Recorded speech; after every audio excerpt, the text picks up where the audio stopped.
महात्मा उपासक डॉक्टर सोहनराज तातेड़ पुनरुत्थान और आत्मविज्ञान के बाद अब ला रहे हैं सनातन सत्य, जैसी दृष्टि वैसी सृष्टि, कुदरत, कुदरती रचना एवं कुदरत के कानून से शाश्वत सुख की प्राप्ति। लॉग इन करें www.drsohanrajtated.com, YouTube channel doctor Sohanraj Tated, play store से डाउनलोड करें mobile app doctor Sohanraj Tated. चंदेषु निम्मलयरा आयचेषु अय्यं पयासैरा सागरवर गंभीरा सिद्धा सिद्धिं मम दिशन्तु सिद्धा सिद्धिं मम दिशन्तु। हे मेरे भीतर विराजमान शुद्ध आत्मा भगवान, परम पिता परमेश्वर, मेरे इष्ट, मेरे सर्वे सर्वा, मुझे ऐसी शक्ति दो, जागृति दो कि मैं मुक्ति की ओर प्रयाण करूं। आप अजर अमर अविनाशी हो, अनंत ज्ञान, अनंत दर्शन, अनंत शक्ति और अनंत सुख का धाम हो। आप रिद्धि सिद्धि प्रदाता हो, मुक्ति प्रदाता हो, मुझे मुक्ति की ओर ले चलो, ऐसा आशीर्वाद दो, शक्ति दो, जागृति दो। भाई और बहनों, मातृशक्ति को नमन। आज का हमारा अति उत्तम विषय 10 प्राण 6 प्राप्तियां। आत्मा की शक्ति को प्राण कहते हैं, पुद्गलों की शक्ति को पर्याप्ति कहते हैं। ये हमारा शरीर पुद्गलों से बना है और भीतर विराजमान शुद्ध आत्मा भगवान है, जो अजर अमर अविनाशी, अनंत ज्ञान, अनंत दर्शन, अनंत शक्तिशाली है। वो जो अमूर्त है और मूल रूप से वह सिद्ध शिला में जाने लायक है, लेकिन इस पिंजरे में बंद है। 14 लोक के नाथ इस शरीर रूपी पिंजरे में बंद है, क्योंकि इन्होंने जो है, हमारी आत्मा ने किसी समय एविडेंस दे दी, तो एविडेंस देने के कारण कॉजल बॉडी लगातार जन्म जन्मांतर में चलती रही और आत्मा को पराधीन रहना पड़ा, जबकि ये स्वतंत्र रूप से मोक्ष में जाने वाली है। तो जो आत्मा को बांधता है वह अज्ञान है। इसीलिए कहा गया है कि आई प्लस अज्ञान is equal to bonded soul, बद्ध आत्मा। I minus ignorance is equal to pure soul. यानी आई के साथ जब अज्ञान जुड़ा हुआ है, तब तक वह इस शरीर में है और 84 लाख जीवा योनि में अपने अपने कर्मों का भुगतान करने के लिए भटकती रहती है। और जब ये अज्ञान समाप्त हो जाता है, जीरो हो जाता है, अज्ञान रूपी पुद्गल का, जड़ का एक भी परमाणु आत्मा के साथ कार्बन शरीर के रूप में नहीं रहता है, तो यह स्वतंत्र रूप से मुक्ति में जाकर शाश्वत सुख को प्राप्त कर सिद्ध, बुद्ध और मुक्त बन जाती है। तो हमारी इस आत्मा की शक्ति को प्राण कहते हैं, जिसको लब्धि वीर्य भी कहा जाता है, और पुद्गलों की शक्ति को पर्याप्त कहते हैं। और ये पुद्गल आत्मा की उपस्थिति के कारण, आत्मा की शक्ति के कारण जो है, इस शरीर का निर्माण करते हैं।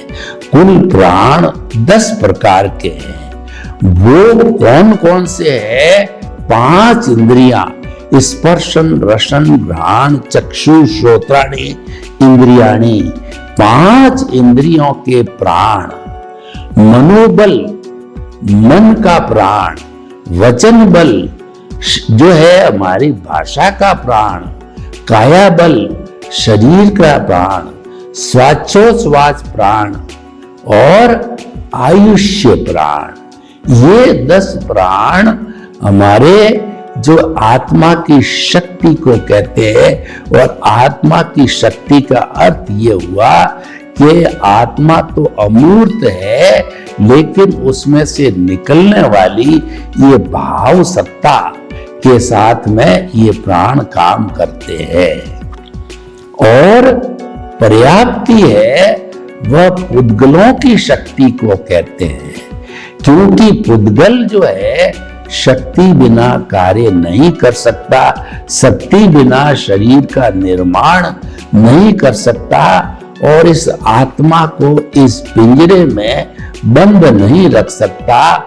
ये आत्मा को रखने के लिए शरीर रूपी मंदिर नहीं बनाया जा सकता।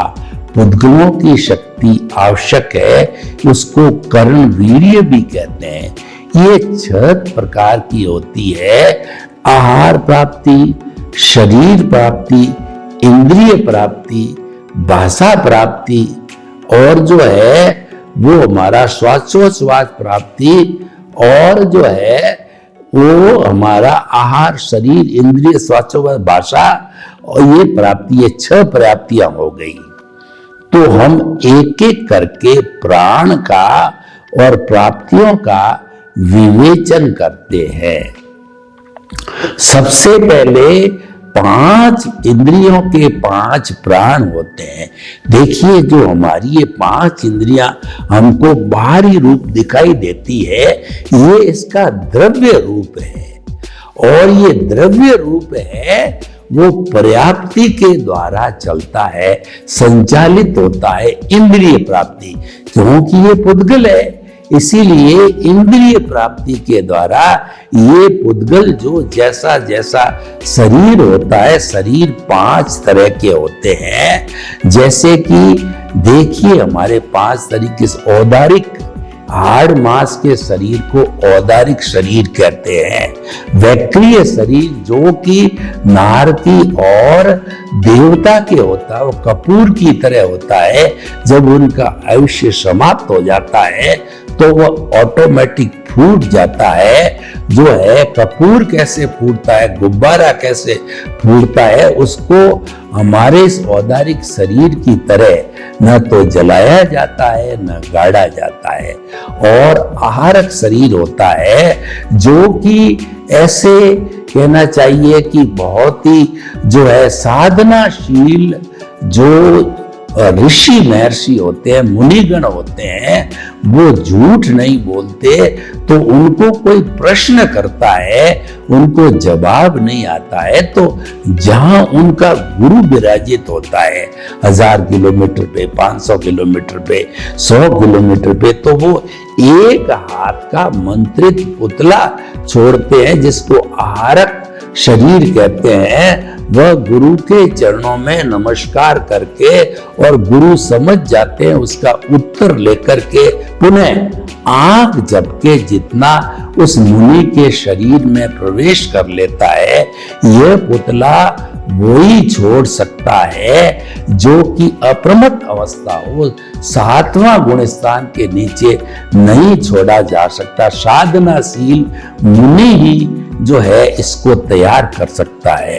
औदारिक, वैक्रिय, आहारक और तेजस शरीर है, वो हमारे कार्मण शरीर, जो आगे शरीर आ रहा है, जो हमारे 8 कर्मों की 148 प्रकृतियों का पुलिंदा है, जो आत्मा के साथ जन्म जन्मांतर तक मिला रहता है कार्मण शरीर, उसको धक्का देने के लिए, अवचेतन मन की सारी क्रियाएं करने के लिए तेजस शरीर काम आता है। आत्मा और कार्मण शरीर, आत्मा तो अक्रिया है और कार्मण शरीर गोदाम है। इनको धक्का देने वाला अंतराल गति, दूसरे शरीर में जन्म लेने के लिए जाने वाली अंतराल गति कहलाती है।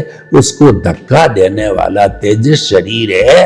वो 1, 2, 3, 4 अधिकतम 4 समय आंख झपकते हैं, जब कई समय निकल जाते हैं। नेग्लिजिबल टाइम के अंदर वो आत्मा अपने आयुष्य के अधीन, कर्मों के अधीन जहां जन्म लेनी होती है वहां ले लेती है। तो इसीलिए औदारिक शरीर, व्यक्तिय शरीर, आहारक शरीर, तेजस शरीर और जो है पांचवा कार्मण शरीर सूक्ष्मतम है। और वैज्ञानिक लोग कहते हैं ये मासलेस पार्टिकल है, इनका कोई वजन नहीं होता है, इसके फोटो नहीं लिए जा सकते हैं क्योंकि ये चतुस्पर्शी होते हैं।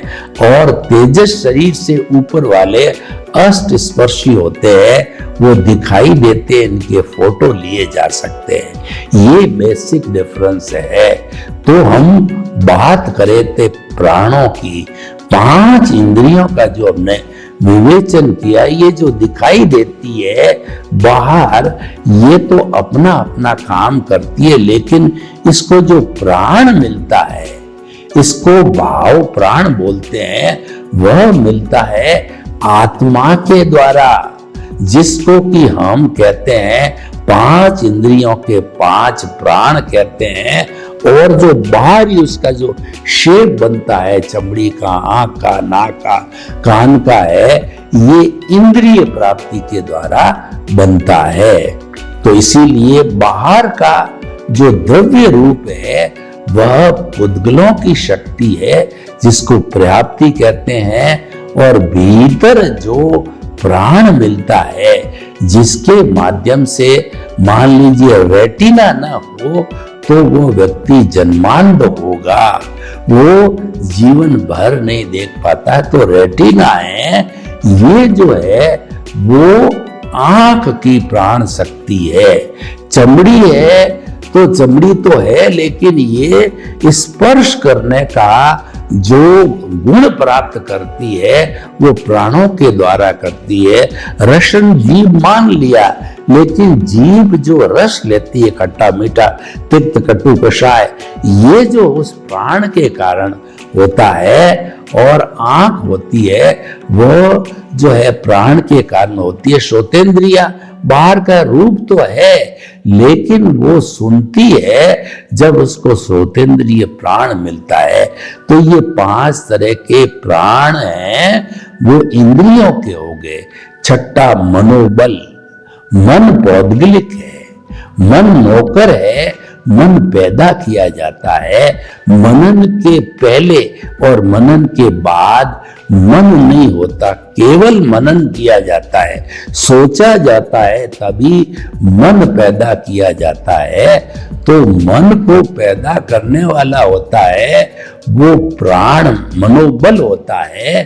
और उसको बनाने वाला जो मन को है वो जो है हमारा जो पर्याप्ति है, जैसे आहार प्राप्ति, शरीर प्राप्ति, इंद्रिय प्राप्ति, स्वाचोस्वाद प्राप्ति, भाषा प्राप्ति और मन प्राप्ति।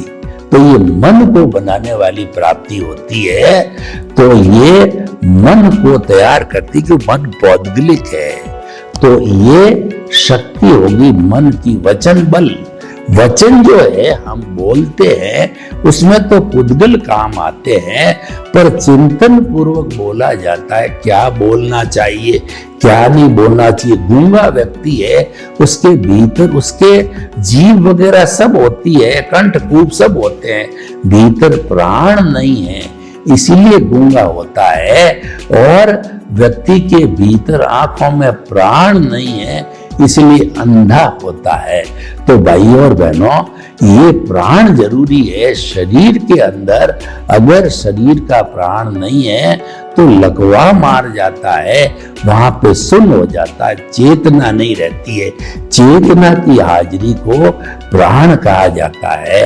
तो 5 इंद्रियों के प्राण, छठा मनोबल, 7वां वचन बल और 8वां काया बल, शरीर का प्राण। शरीर जो है मैंने अभी बताया लकवा मार जाता है, अगर जहाँ पे चेतना मौजूद नहीं होती है तो वह ब्लड का सर्कुलेशन नहीं होता है, क्यों? मालिक चेतना होती है और वही शक्ति देती है, और जिसको प्राण बोलते हैं। तो 5 इंद्रियों के प्राण, छठा मनोबल, वचन बल, काया बल, स्वाचोच्छ्वास प्राण, श्वास लेना न लेना, श्वास तो लिया जाता वो तो पुद्गल है, लेकिन जो उसकी शक्ति है जिससे सांस लिया जाता है वो हमारा प्राण कहलाता है, श्वासोच्छ्वास प्राण। और अंतिम होता है आयुष्य प्राण। तो 9 प्राण अगर चले जाते हैं और आयुष्य प्राण अंतिम रहता है, आयुष्य प्राण समाप्त नहीं होता है, तो वह व्यक्ति जिंदा रह सकता है। लेह और जो है हमारे ये जहां पर बर्फ गिरती है वहां पे जो हमारे सैनिक जो है लड़ते लड़ते कई बार बर्फ की सीलाओं के नीचे दब जाते हैं, उनका जो है प्राण आयुष्य प्राण जिंदा रहता है। तो 6 महीने के बाद भी वो जिंदे पाए जाते हैं। फिर उनको हीटरों के द्वारा गर्म करके और उनके प्राणों को प्राप्त किया जा सकता है। क्योंकि 9 प्राण समाप्त हो गए लेकिन 10वां प्राण हाजिर था, तो 10वां प्राण जब रिट्यूब हो गया तो 9 प्राण वापस आ गए और आदमी जिंदा हो गया। डोमिनेशन है ये हमारे जो आयुष्य प्राण का होता है। और आयुष्य जो है व्यक्ति पिछले जन्म से निर्धारित करके आता है, पिछले जन्म से जन्म मृत्यु निर्धारित होके आते हैं। किस माँ के पेट में जन्म लेना, किस पिता के द्वारा वो पैदा होगा, किस स्थान पे द्रव्य क्षेत्र काल भाव किस स्थान पे पैदा होगा, क्षेत्र कौन सा होगा, किस समय पैदा होगा, काल और भाव तो होता ही है जन्म लेने का। तो ये इस तरीके से द्रव्य क्षेत्र काल भाव है, ये संयोग जुटाती है और ये कुदरत जुटाती है। तो कुदरत जो है उनको प्राप्त करती है। तो भाइयों बहनों, हम आपको बताना चाहते हैं कि ये 10 तरह के जो हमारे प्राण हैं, इन प्राणों को जो है वो सुरक्षित रखना जरूरी होता है। ये 10 तरह के प्राण हो गए। तो अब पहले हम 6 तरह की प्राप्ति का विवेचन कर लेते हैं, फिर इस प्राण और प्राप्ति को हम बचा करके बात करेंगे, मिला करके बात करेंगे। प्राप्ति जो है आहार प्राप्ति, यानी हर प्राणी जो है भोजन लेता है, यहाँ तक कि अंतराल गति में भी जब आत्मा के साथ के अंदर जो चला जाता है, ये हमारा कार्बन शरीर और तेजस शरीर, तब भी जो है प्रथम मोड़ पे वो आहार लेता है या तीसरे मोड़ के ऊपर वो आहार लेता है। 4 समय का तीसरा मोड़ है वो आहार लेता है। यानी आहार के बिना व्यक्ति जिंदा नहीं रह सकता है। तो आहार प्राप्ति पुद्गलों की शक्ति को आहार प्राप्ति कहते हैं।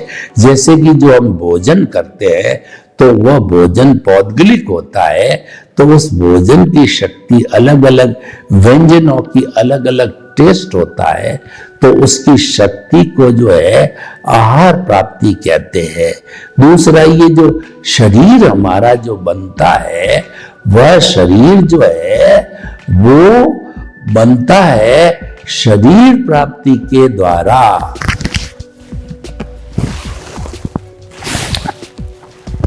तो भाइयों बहनों, ये आहार प्राप्ति, शरीर प्राप्ति और जो 5 इंद्रियां बनती हैं, उनके अंदर वो काम तो करती है प्राणों के द्वारा, लेकिन भौतिक रूप से जो बाहरी शक्ल मिलती है वो इंद्रिय प्राप्ति के द्वारा मिलती है। और जो श्वासोच्छ्वास जो चलता है हमारा, वो हालांकि जो चलता है वह तो पुद्गलों के द्वारा, पुद्गल भीतर जाते हैं बाहर आते हैं, लेकिन जो है वो शक्ति जो है श्वासोच्छ्वास प्राण के द्वारा मिलती है।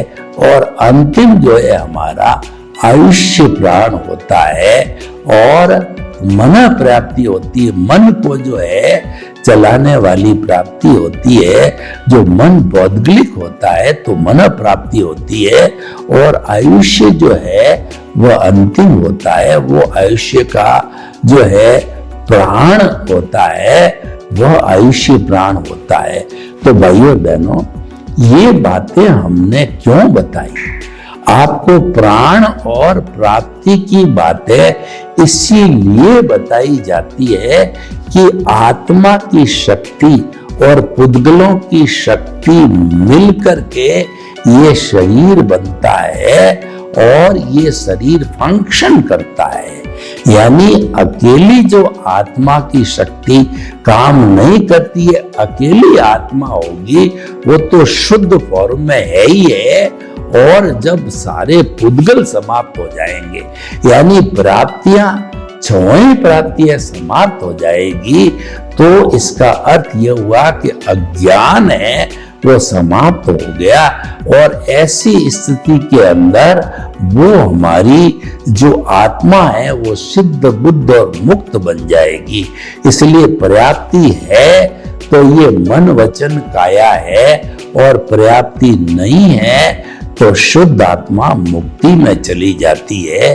तो दोनों का आपस के अंदर, दोनों की उपस्थिति से ही हमारा ये शरीर जो है हमको मिलता है, वरना हमको नहीं मिलता है। और जन्म जन्मांतर से ये प्राण और प्राप्ति का जोड़ा चला आया है।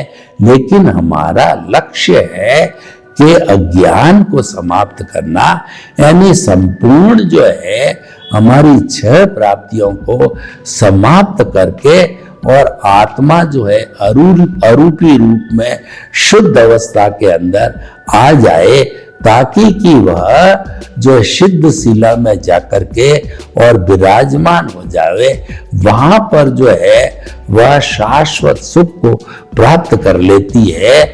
और वही हमारे जीवन का उद्देश्य है कि शाश्वत सुख को प्राप्त करना, यानी आत्मा को प्राप्त कर लिया जाए। आत्मा का एक तो स्पर्श होता है, जब हमको सम्यक दर्शन होता है तब हमको आत्मा का स्पर्श होता है। और फिर धीरे धीरे जो आत्मा का अनुभव जो है 2% से बढ़ता बढ़ता 360 डिग्री तक जाता है, तब जागृति भी 100% रहती है। और प्रीति तो हमारी प्रारंभ से ही 100% होती है।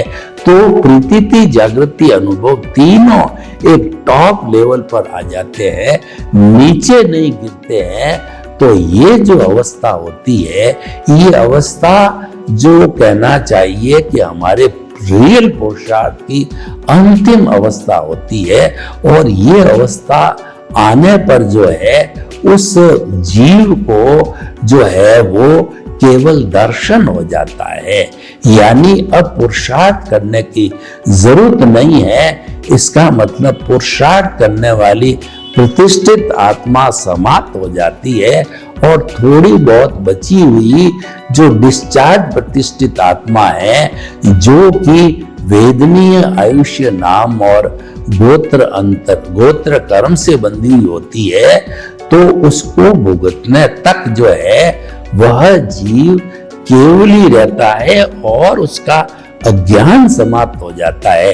पिछले जन्म के अंदर प्रतिष्ठित आत्मा समाप्त, मन समाप्त, और जो है वह शुद्ध अवस्था को प्राप्त हो जाता है केवल दर्शन को।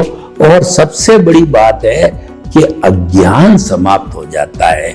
इसीलिए कहा जाता है कि अज्ञान का नाश ही सच्चा न्यास है, अज्ञान का त्याग ही सच्चा त्याग है। अज्ञान जब जीरो हो जाता है तो ये शरीर और आत्मा का संबंध समाप्त हो जाता है और आत्मा सिद्ध बुद्ध और मुक्त बन जाती है।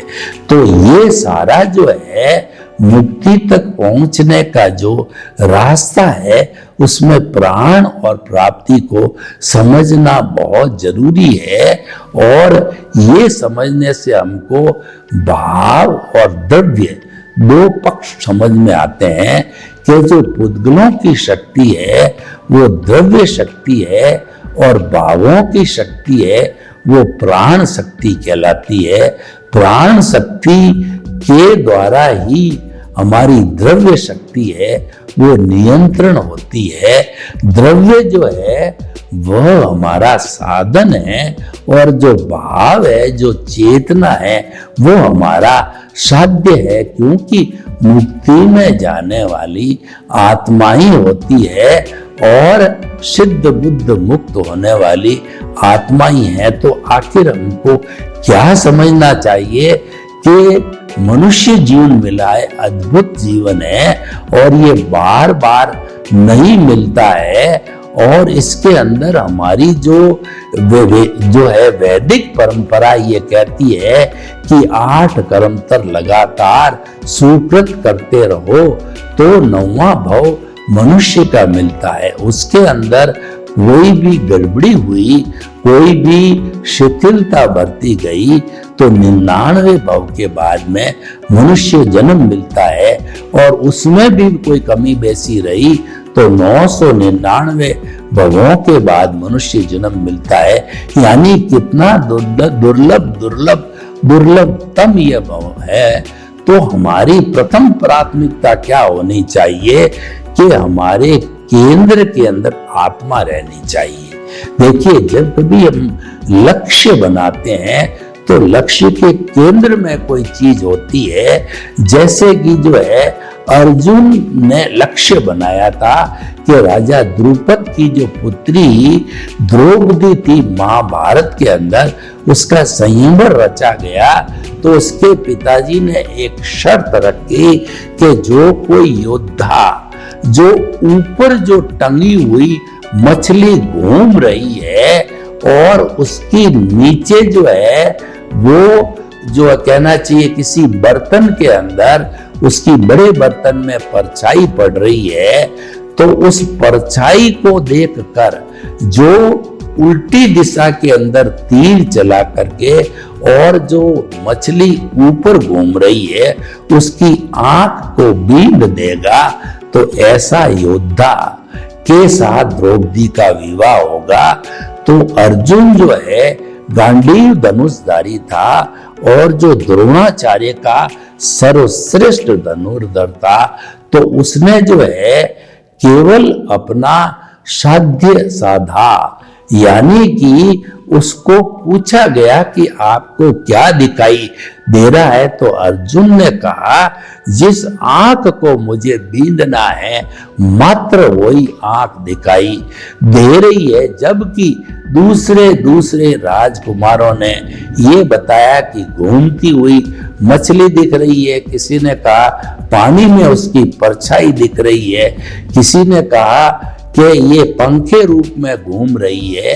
लेकिन केवल अर्जुन ने कहा कि जिस आंख को बींदना है वही मुझे दिखाई देती है।